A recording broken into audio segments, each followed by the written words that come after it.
This week's video is going to be a little bit shorter, but I still want to answer a question that I've noticed a lot more of you had than I would have thought. Kate M asked, I'm visiting in June for only one day with a park hopper. Can you recommend the best order to get on rides or get fast passes for both parks in order to get on the most rides? One day is really tough to do in Disneyland. I'm going to try and give you a brief lowdown on what I would do for one day in the park. First off, for FastPasses, you really have to consider what your priorities are. Are you really concerned about getting on Radiator Springs Racers, Toy Story Midway Mania, or Guardians of the Galaxy Mission Breakout? Or are you more concerned about Indiana Jones, Space Mountain, or the Matterhorn? That'll tell you which park you really need to start in, because those are the FastPasses that tend to sell out first. Now, in Disneyland, also Star Tours, Splash Mountain on a busy day, and on rare occasions Thunder Mountain will run out of FastPasses before the end of the day, but most of the rides really don't. So you don't really have to worry about, oh, I have to hurry and get those FastPasses, because they'll probably still be available.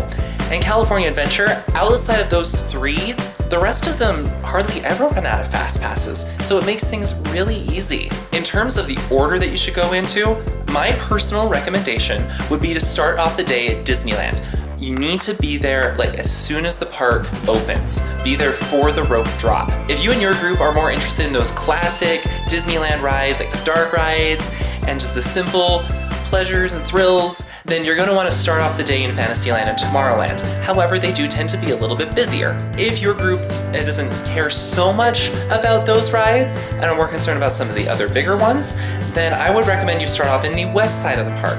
That's Adventureland, Frontierland, New Orleans Square.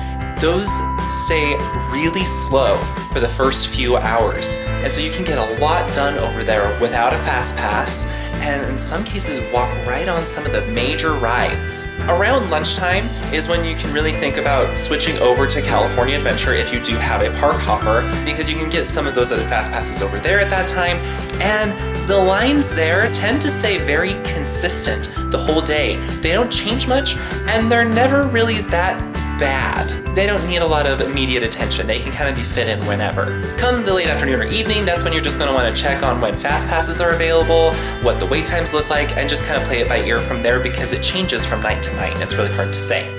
If you really want to take the most advantage that you possibly can from a one-day ticket, then you would want to stay the entire day, but know that the crowds are only going to get worse before they get better. The last about 45 minutes to half hour of the park hours is when it finally starts emptying out. One thing that I would definitely recommend, and this goes for any day, any length of visit, is to eat at odd times. Instead of having lunch at 12, consider having it at 11 or 1:30. Instead of dinner at 5:30 or 6, have it at 5 or 7. Because that way, you are eating while everyone else is on rides, and you are on rides when everyone else is eating. It can cut down on your wait times a little bit. So those are some of my major tips for if you're only going to be spending one day in Disneyland. Hopefully that helps some of you guys. If you have more specific questions about things that you'd like to try and get done in one day at Disneyland, then go ahead and leave those in the comments. Otherwise, make sure you like, subscribe, the whole shebang, and we'll see you next week when hopefully I have a little bit more time for you guys. Okay, see ya.